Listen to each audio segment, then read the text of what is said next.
Unfortunately for you, it is Jim. As the title suggests, if you don't like invasions, this video is for you.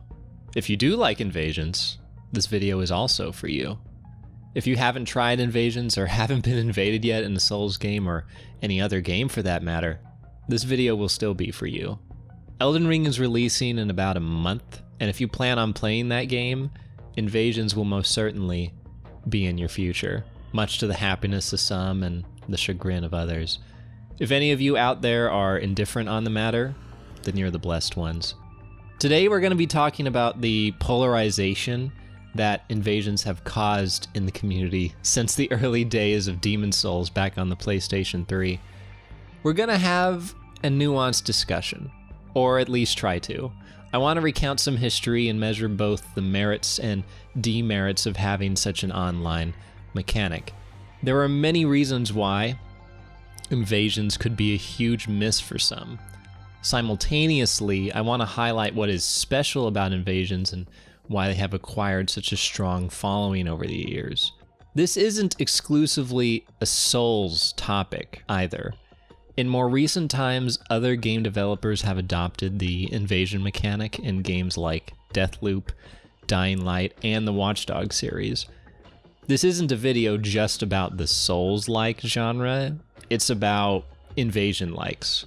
I don't want to see any of y'all using that term out of this context, I swear to God. In short, having this kind of conversation, articulating why we might like or dislike invasions, is important for the long-term health of not only the community heading into Elden Ring, but for other games that might include invasions in the future. I've seen far too many bad faith arguments and ad hominems thrown at folks for far too long for me to just let this issue slide without giving it a good old college try. I want to head into 2022 with a bit more positivity and a little more critical thinking, if at all possible. So let's begin. Invasions. Where does the fun, or the annoyance, for you begin?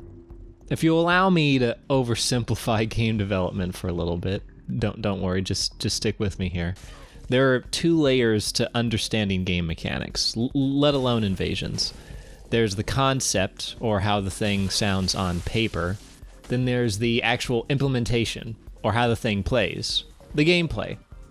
Straight from the get-go, folks could very well not like the idea of invasions. An opinion I've heard often is that these games, the Souls series in particular, are seen as single-player experiences, and invasions are genuine interruptions to that experience. Some even go so far as to say that invasions are not a part of the actual game. Now, trying to define what that actual game is in a definitive manner is a bit of a slippery slope. There are so many ways to play and enjoy the Souls games that one gamer's individual accounts can only do so much justice.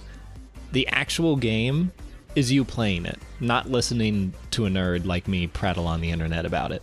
If we do want to define what invasions are, though, so that we're all on the same page, let's hear what the developers have to say about them first. It's a simple concept, but you don't know whom you will meet. Maybe the next person will be an enemy. That kind of encounter forms part of the larger storyline. There are constant surprises. The blue phantom that's helped you get through an area might out of nowhere turn into a black phantom, an invader that will kill you just as you're almost clear. Demon's Souls isn't like other RPGs. We've made a different storyline for every player. That's what the network's for. That's what the phantoms are. This quote was from an interview with Dark Souls director and now From Software president Hidetaka Miyazaki, describing his mentality behind the original online system for Demon's Souls. Keep in mind this interview happened 12 years ago. It is possible and likely that Miyazaki's views on the online play of his games have changed and evolved since then, but if the recent work of From Software is any indication, that original online formula, which includes invasions, is sticking around, especially for Elden Ring. Stepping away from Dark Souls for a moment, The game director for Deathloop justified their own inclusions of invasions with the following. What drove us to add PvP to the game was not the competitive aspect of it really. That's why there's no leaderboard. Nothing like that. It was really the fact that this is an anecdote generator. And that's what invasions are at their core. Anecdote generators. This relates all the way back to what Miyazaki was directly referencing 12 years ago, that players will have different experiences that they could call their own. Random acts of cooperation and competition that can spark at a moment's notice, which both service the themes of the games in question and also give an added layer of uniqueness to someone's playthrough. Invasions become a part of the in-game experience just as much as cooperation does, or that leaving notes for other players does, or that dying repeatedly over and over again definitely does. One could make the argument that you end up losing a big portion of that ideal or that intended experience that Miyazaki spoke of all those years ago by going offline in these games. You will lose out on the spontaneity and the more wild encounters that invasions and cooperators bring. You could make that argument, but that isn't the purpose of this video. Speaking of going offline though, a vast majority of From Software games today have an online and an offline mode selection. Believe it or not, the option for either mode used to not even exist. Prior to Bloodborne, the Souls games automatically signed you into their servers. The experience of playing these games meant connecting with all of From Software's online mechanics. The blood stains warning of danger, the orange messages with lame jokes, the player ghosts that you could see pop in and out from time to time, the jolly cooperators who would leave their signs to help all and any, and yes, especially the invaders who would show up to beat you. But let's get this straight. I'm not implying that the Souls games are online-only games, not to the same extent like that of Destiny or Sea of Thieves or any MMO, where you have to maintain a stable internet connection to the developer's servers in order to even play those games outright. No. You could have played the older FromSoft games offline if you really wanted to. Either unplug the LAN cable, turn off the Wi-Fi on your console, or have Steam put you into offline mode. However you did it, the game was still going to let you play without the online. The fact that in today's world we have an offline option from the very start of nearly every Souls game, save for Dark Souls 2, is as close to an accessibility option that we might ever get in these games. Nevertheless, folks still have an issue with the rigidness of just these two options. From Software has made the deliberate choice to give what is effectively an all or nothing online experience. You either get all of the online play or you get none of the online play. This is contrasted by how the non-From Software games have implemented their own invasions. In Deathloop, you can change who you get invaded by, from randoms to just be invaded by your friends to just AI. Dying Light allows you to modify how often you can be invaded by a player-controlled zombie per each in-game day. And in Watch Dogs, they go so far as to make it where you can solely turn off invasions and still engage in co-op in the rest of the online mechanics. Which of these systems is objectively better? The answer to that question is also not the purpose of this video. What I want y'all to understand is that these design decisions are deliberate choices, and these choices ought to fit with whatever vision or formula these respective developers are trying to see through with their projects. Or at the very least, that's the ideal, right? Oftentimes, compromises are made for the sake of budget or time or over-ambitious ideas. Lord knows that the Souls series has had a plethora of cut content because of time constraints or reimaginings they had during development. For better or worse, you're getting what you select in the Souls games. But what are you getting exactly? I'm going to try and define invasions and where they fit in the scope of the Souls series and in the non-Souls games to a broader extent. On a surface level, invasions being these unpredictable interruptions is exactly what they are. Somewhere in between wandering the world and fighting its many bosses, you could potentially be invaded by some other player. that invader's main goal is to put you down, either for some kind of in-game reward or for the sheer enjoyment of it most of the time. Covenants in the games themselves are filled with lore and flavor dialogue about dark spirits reveling in the thrill of taking other players down. So if some of the invaders turn out to be some unwashed creatures who haven't seen daylight in weeks and who pride themselves on ruining other people's day, they would fit right into the universe of Souls or Bloodborne. More often than not, though, invaders will be someone like you. Someone who's just playing the game, not looking to make it their life's mission to bring you misery, but simply to engage in a mechanic that the game so readily provides. Just to have fun. It would also be completely understandable if the said invader, named XX Big Chugs XX, broke your immersion in the otherwise engrossing atmosphere of the Soul series.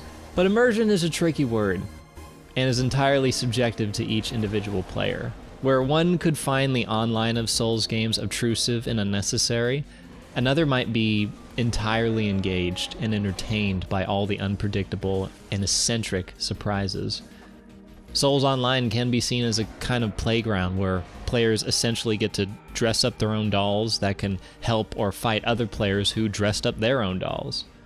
However, the prospect of fighting and dying to other living players who can seemingly pop in unannounced and at any time can be extremely stressful to some out there. Though, one can argue that playing any of the Souls games is a stressful affair to begin with. Regardless, it is noteworthy to mention that depending on your own temperament or playing environment, your tolerance of the invasion system will vastly vary. Streamers may want to go offline if they want to avoid stream snipers, for instance, unless that's exactly what you're looking for. As for temperament, some folks out there cannot take a loss if it means losing to a real person. Then there are folks who don't care about losing, they just want to have fun. The point here is this: the metaphorical disconnect that folks have for invasions is a bit more complex under the hood. Sometimes just commenting, "get good," isn't gonna cut it, contrary to what some Souls nerds believe. But would fighting other players be as stressful a proposition if players knew about the possibility beforehand? Because here is the big question. Why are Souls games considered to be single-player games in the first place? I can already tell you that the advertising, marketing, and genre tags for these games might have something to do with it. For those of y'all who own physical copies of the Soulsborne series, you will most certainly find little to nothing about invasions in the descriptions on the back. There might be one line about co-op play, and you might even find a small text box saying how you can have 2 to 5 or even 6 network players at once. But for a new player, that means nothing to them. If a new player were to go on the Steam pages for the Souls games, they would find that these games are marked as being single player. So if they aren't confused when a red shows up, they should be.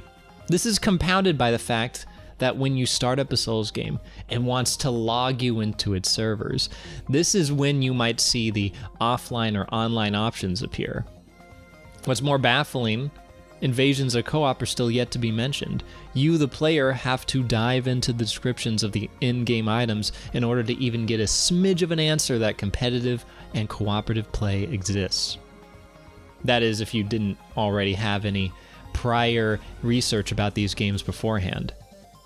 The final piece on top of this house of cards is the fact that the descriptions you do find in-game are either vague, or they leave out valuable information that you ought to have as someone who's trying to play the video game. For instance, at no point in Dark Souls 2 is soul memory ever explained. There is a number you can look at, but there is no further explanation on what soul memory does. There is no instruction on how soul memory tiers work with the online, and as it turns out, soul memory tiers are a huge part of how Dark Souls 2 Online operates. You won't be able to connect to your friend if you aren't within range of their soul memory tier, but new players wouldn't know a thing about that unless otherwise aided by friends who are already in the know, or they had access to the broader resources from community wikis. We'll save the talk about how obscure these games can get for later in the video, but rest assured, obscurity in design can play a part in a player's willingness to engage with the online. The biggest issue I've seen in my days of invading and being invaded is having players who are willingly online, but who end up setting their controller down at the first sight of an invader and effectively surrender. They might even run off a cliff to die, or they just quit out of their games altogether. Moments like this are disheartening at best, and at worst, actually detrimental to the online experience. But the question now is, why?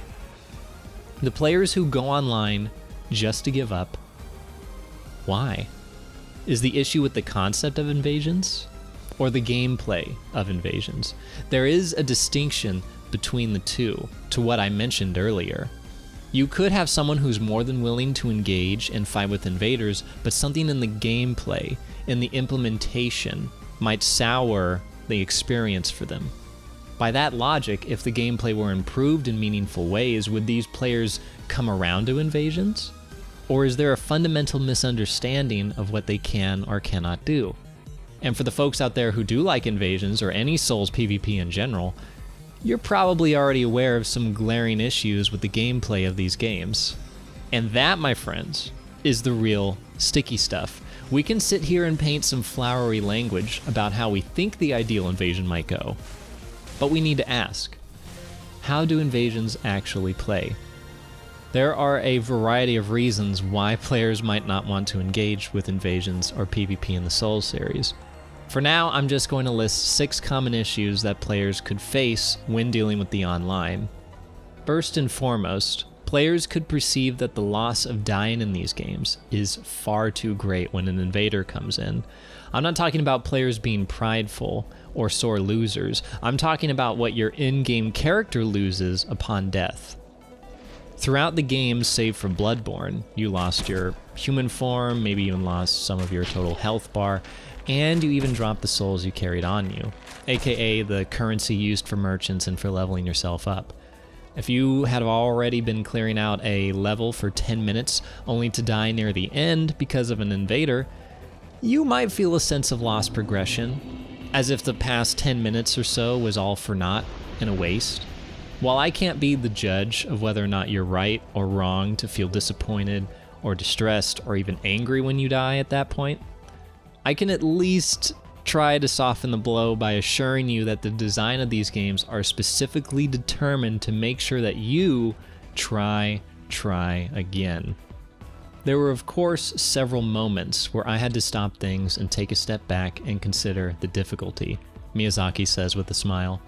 But it's not necessarily that I say, oh, this is too difficult, but instead the term I usually use is unreasonable. So that's the term I tend to use when I have these conversations with the development team. When you think about it, the difficulty in the Dark Souls franchise so far has been something that players have eventually been able to overcome. So when I show concern to the development team members, that's why the term I use is unreasonable, because we don't want to go too far. It's about striking a balance.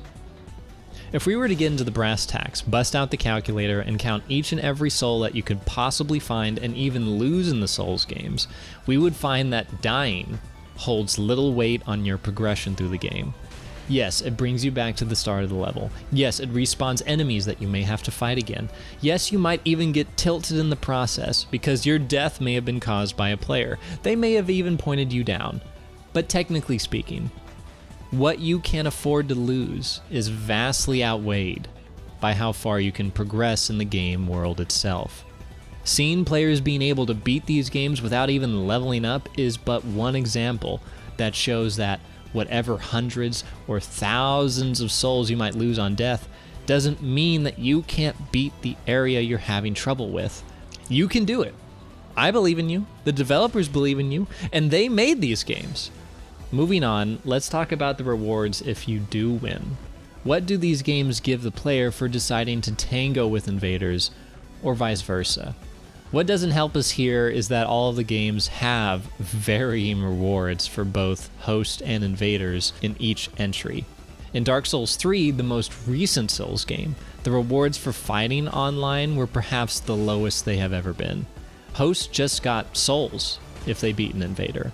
In the past, hosts could get consumable items like effigies in Dark Souls 2, or insight in Bloodborne, or soft humanity in Dark Souls 1. All three of which were incredibly important. To name a few of their applications, the effigies in humanity helped revitalize your character's health if you were hollow, and insight in Bloodborne had a special use. They were a special currency that you could use to acquire special gear and items. Invaders in Dark Souls 3 get Covenant rewards, sure, but the rewards themselves are largely hit or miss. Things like the Obscuring Ring, Dark Moon Ring, and Warmth have universal uses, but the vast majority of Covenant rewards are niche in their design, like with the Mangrove Staff, or the Bloodlust, or even the Dark Moon Blade. The effectiveness of these items more often than not paled in comparison to similar weapons or other spells found in the game. For instance, let's compare the Great Lightning Spear that you can get from the Warriors of Sunlight Covenant versus the Sunlight Spear, which you can transpose from a late game boss. They both cast in a similar fashion and at a similar speed, but the only difference is that the Sunlight Spear just does more damage. By nearly all metrics, Sunlight Spear is a clear upwards upgrade. There would be little reason to acquire Great Lightning Spear or even level up the Sunlight Covenant at all, unless you wanted to get the Sacred Oath spell on top of that. Sacred Oath, by the way, has been coincidentally nerfed in PvP, which gives little reason to use that spell unless PvE was involved. In summary, there is little tangible reward you gain from engaging in an invasion in Dark Souls 3, besides the fun factor. Thankfully, this is only an issue with this most recent game. By comparison, winning Covenant invasions as a Forest Hunter in Dark Souls 1 or as a Bell Keeper in Dark Souls 2 netted you, the Covenant invader, upgrade materials like Titanite Shards or Titanite Chunks. If a host fought a Grey Bell Keeper in Dark Souls 2, whoever won out of that exchange both had a chance of getting a Titanite slab. That's definitely something to shake your stick at, especially for folks who don't have fully upgraded gear. Here's hoping Elden Ring gives more reason, more rewards for invaders to invade, and for hosts to fight invaders. It would only go to help encourage players to engage in the online. Speaking of encouraging engagement, let's talk about that obscurity in design we mentioned earlier. Miyazaki and From Software pride themselves off of a design philosophy of having players discover what they can do, largely through self-experimentation, rather than direct explanations. In a more recent interview in Dark Souls 3, Miyazaki even went to say, "I feel enabling the player to find something new within the game and its world or storyline, or even other things such as a shortcut or boss weakness, gives very high value to the product thanks to the feeling that it creates among players when they make those discoveries. So, we work on it. We try to give more value to the players, and some of that comes from allowing players to discover things themselves where many other games are more straightforward in telling you things." From the perspective of game devs being auteurs, I like this idea. There's a lot of satisfaction to be found from self-discovery, and the success and popularity of games like Dark Souls and Bloodborne points to this design direction as being an incredibly valid one to strive for. The thing is, though, it is a double-edged design philosophy. Game devs are dealing with gamers. It is a rather big ask for gamers to be as smart as Miyazaki believes us to be. Do we have enough media literacy to be able to figure out whether a criticism of ours is indicative of poor game design or was simply a personal pet peeve we were having at the moment? Do we have the patience or the attention span or the humility to accept a "you died" loading screen in these games without breaking a controller or alt F4ing? The thing is, though, it's not all the gamer's fault as much as we may want it to be.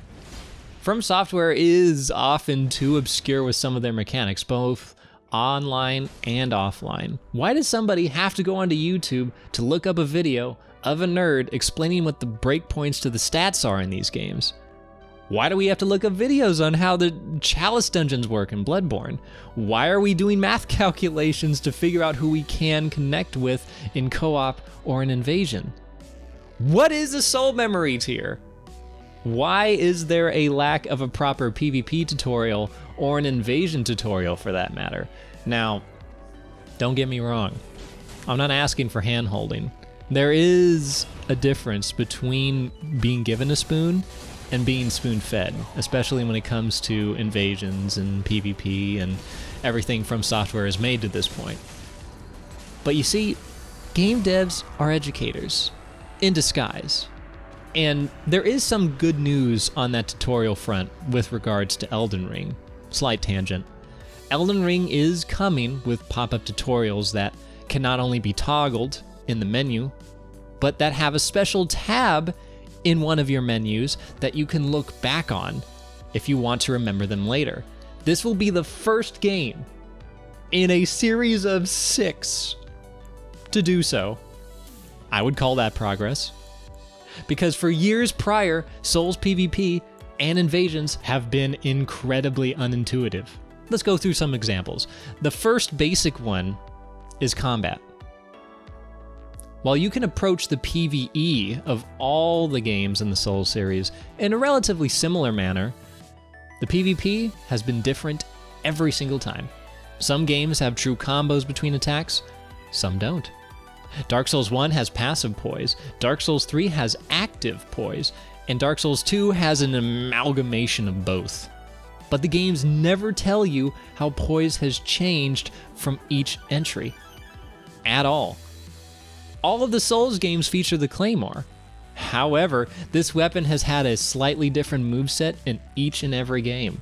Furthermore, backstabs have never worked one-to-one between any of the games. They've also been different every single time. Backstabs have been getting less janky looking with the newer games at the very least, but by now y'all ought to be picking up what I'm throwing down. The list of obscure and unexplained mechanics in the online play goes on and on. It's like coming out with a fighting game that has no training mode or an in-game move list.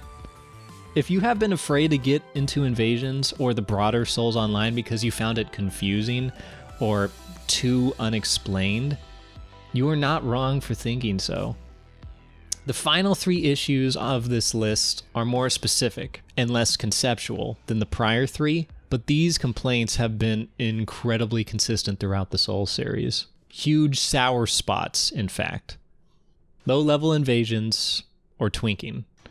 For the folks who invade players early in the Souls games, and I mean early as in the Undead Burg and the Undead Parish, Forest of Giants and Hill Tower, Old Yarnum in the Forbidden Woods, etc., etc. There is a common term for a certain kind of build you might find there. Twinks. Contrary to the name, the low-level twink build that you will see won't be attractive in the slightest. Throughout the series, save for Dark Souls 3, invaders, phantoms, and PvP-seeking hosts could show up with gear that has already been upgraded several times over that of what an organic playthrough would have given players who aren't tweaking in the early game. This isn't just a skill issue. This is an RPG-ingrained oversight that gives twink builds, be them invader, phantom, or otherwise, a distinct gear advantage. The amount of advantages a twink could have, while unique to the individual games, still has a similar result. One player does little to no damage to the other, and the twink build has the power to kill that other player in only a handful of hits, if not fewer. Dark Souls 3 was the first game in the series to implement what's called weapon-level matchmaking. This meant that when connecting to other players, invasions, or cooperation, the level of your highest upgraded weapon would influence who you could connect to. So low-level builds that showed up with fully upgraded gear would basically be able to connect with nobody, because nobody would have that kind of gear in the early game. This solved that original problem of twinks with fully upgraded gear killing players outright in the older games. And if I could interject with my own opinion, there wasn't much fun to be had with that style of PvP anyway. Now, what you will find in Dark Souls 3, though, is that twinks have resorted to using specific weapons that basically found a damage loophole around the weapon level matchmaking. Weapons like the Dragon Slayer Axe, Vort's Great Hammer, and Dark Hand are predominantly seen at the lower levels because they do far more damage than what the early players are able to withstand. While this is still a developer oversight, this is a far cry from what it used to be back in the days of Demon Souls and Dark Souls 1. Now, while there are loopholes and sour spots, what is clear is that the existence of weapon level matchmaking shows From Software wants to smooth out their online experience, particularly with the early sections of their games.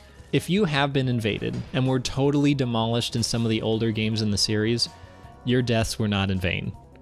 Playing a bit of Elden Ring myself, I can give you some assurance that the future is looking bright, and the possibility for more folks enjoying the online is higher than it's ever been. Well, for now anyway. Now let's talk about netcode. Folks have an issue with how Souls Online looks when you fight someone else. For instance, why did that hit me when I was clearly out of range? Why am I not hitting them when there's clearly blood splatter? What is going on with Dark Souls netcode? Now, let's be honest with each other. Nobody knows what they're talking about when they say the word netcode. I don't know. You don't know. I'm willing to bet whoever made up the word netcode didn't know what the hell they were talking about either. The point here is this. When you are playing with someone who's close to your regional location, when both of you have LAN cables, and when both of your internet service providers are even somewhat decent, no throttling, no nothing, these games play completely fine online. Aside from some visual oddities, maybe there's some phantom range here, oh maybe there's a backstab snap there, it's fine. The issues crop up when players who don't live close to each other, when they don't have LAN cables, and when they have Comcast. That joke aside, the main issue that these games have with the online connections is the fact that they don't filter the connections at all. There is no region lock and no ping filtering of any kind. This is the real issue, not whatever netcode boogeyman some other folks have led you to believe. Because if you live in Europe, you can connect with someone who lives in Australia, and neither one of you have any real control over that happening. I mean, there is a cross-region option, and there has been that option in some of the game's settings, but community testing has shown that the regional lock aren't really locks in the sense that's, well, sensible. Canadians can still connect with Brazilians in Dark Souls 3, even if they both turned off global matchmaking. That's an issue, 100%. If you can connect to somebody who runs off their neighbor's Wi-Fi, tread it, run from it, the damage packets arrive all the same.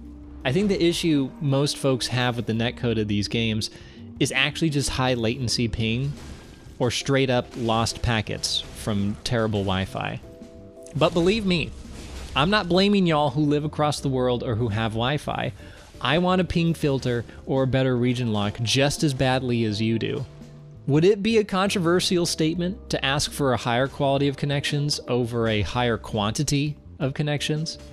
I am hoping, praying, I am on my knees. Please, Miyazaki, give Elden Ring a better connection filter of some kind, be it region lock or ping filtering. I don't blame y'all if your opinion of Invasions or Souls PvP soured because of latency, but if there is a future where you can enjoy the game with little to none of that lag, or otherwise, I'd hope you would live to see it. So there's not much to say on this besides the obvious. Souls on PvP is a wild, wild wasteland. Despite the anti-cheats in place for some of these games, that's right, some Souls games have no anti-cheat whatsoever, folks have still found a way to cheat maliciously. And the punishments for cheating, being, soft banned, have largely been ineffective. For instance, being soft banned in Dark Souls 3 meant that you would be separated from other non-banned players on the servers, and you would only be connected to other players who were banned themselves. On paper, cheaters could only play with other cheaters in this environment. However, this anti-cheat was easily circumvented by using something as simple as the family share feature on Steam. Simply make a new alternate account and boom, you got around the soft ban. In the worst of circumstances, cheaters were actually able to soft ban other players from the online of Dark Souls 3. This was a huge issue in Dark Souls 3's history before Bandai Namco caught on and fixed that specific issue. But this only goes to show that cheating in Souls games can seemingly have no limit if the cheaters are left to their own devices and the games are left unpatched and unmonitored by its developers. Now, let's take a step back from the worst of cases. If someone does cheat on you in the Souls games, 99.9% of the time, it isn't that much of a concern. You might have a quick moment of, what the heck was that? Followed by the sudden realization that you got hit with a dagger that inflicted instant curse. Then you just go to your recent players list and block whoever that player was and go about your day. But the thing is, this shouldn't be the case. But it is most certainly going to be a reality for Elden Ring PC players. I can guarantee you that. Some folks would recommend for you to wait for community-created anti-cheats like Watchdog or Blue Sentinel, Blue Acolyte for Dark Souls 2, for instance. Some folks would recommend directly learning software like Cheat Engine so you could defend yourself. Other folks would just recommend that you play offline for your first playthrough on PC. There isn't a wrong answer here, but I would recommend for you to do some research if you do want to get hard in the paint with PC Souls games, though that statement should really go without saying. It is worth noting that there is cheating on console. Yes, cheating on console does exist, but it's far less prominent and far less malicious than the stuff that can happen on PC. And if you do find cheaters on PlayStation or Xbox, most of what you will find can easily be solved just by blocking them and forgetting about them. Regardless, it is 100% understandable if you have been dissuaded from playing Souls Online because of the potential cheaters. Perhaps when the smoke clears, we'll find that the developers, or more likely, the community, has made some solid anti-cheat. The playground will sort itself out, and more folks will feel confident and safe about being online on PC in these games. Till then, watch yourself. Now, for the last few thousand words or so, I've been highlighting some of the more common issues with invasions as they are. I've sprinkled some positives here and there, but now let's draw attention to why folks actually enjoy these unbalanced pieces of garbage in any capacity. And the answer is going to be rather short by comparison. There is simply nothing quite like invasions out there. And I mean, there is nothing like them. Sure, there are games like Hunt Showdown and Escape from Tarkov, which come incredibly close to an invasion-like design. Their marketing even describes them as PvPvE games, which I think the Souls games embody far more than simply being single-player. Calling these games PvPvE is a bit of a mouthful, but I haven't seen anybody else come up with a better term yet. In Hunt and Tarkov, players are put into large-sized maps where their main objective isn't to kill other players, but instead to acquire loot and survive.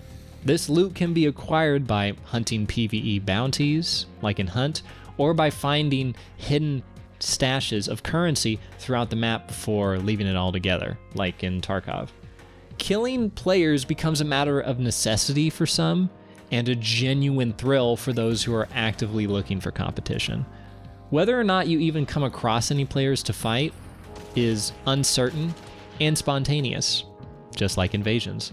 By comparison, hosts don't have to directly kill the invaders in the Souls games to be rid of them. There are means of overwhelming them, evading them, or even sending the invaders away altogether. You can devote yourself to mastering certain weapons or school of magic in a fight, or you could be the player with the most wit and cunning in order to survive.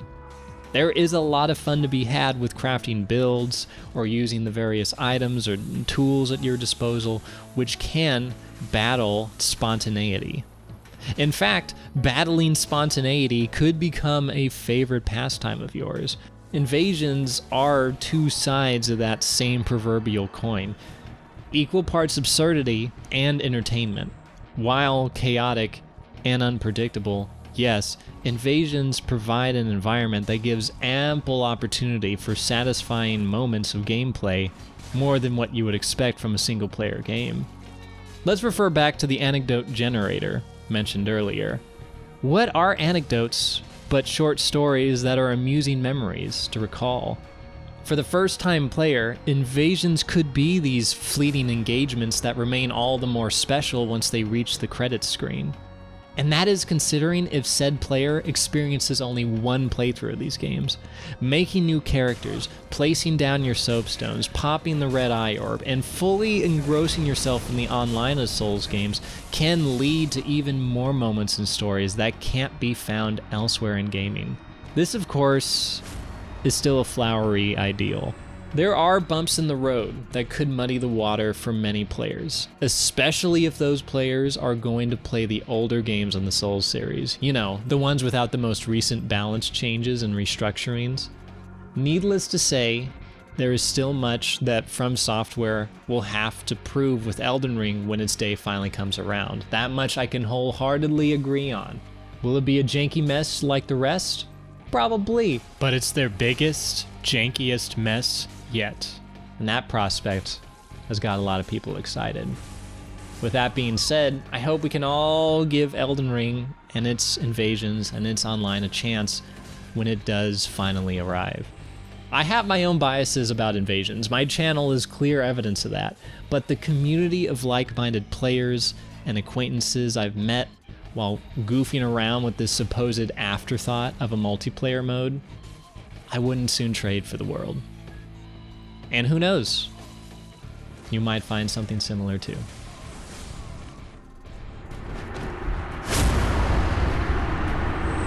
You are the man. In conclusion, I hope a lot of y'all learned something today. Perhaps you were given some extra perspective about invasions or some refinement of your own opinions. My hope and ideal is that most players could have fun, or at the very least appreciate the attempt of what the online play of these games is trying to achieve. If you haven't tried Invasions yet, perhaps you could start with Elden Ring come February. At the very least, I hope that y'all will seek more understanding with somebody who might like a certain mechanic that you don't, and vice versa. And you know what? Let's talk about one final point.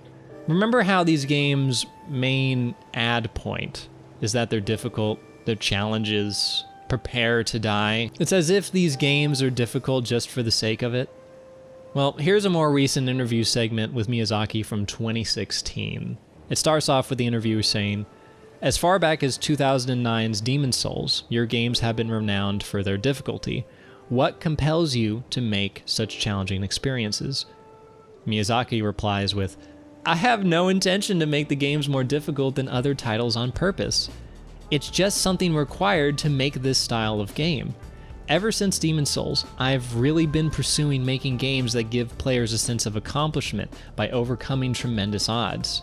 We've added new items and weapons over the course of the series, and having a certain level of difficulty adds value to those because they incentivize players to experiment more with character builds and weapon loadouts." There's something he said there. Overcoming tremendous odds. That's distinct phrasing.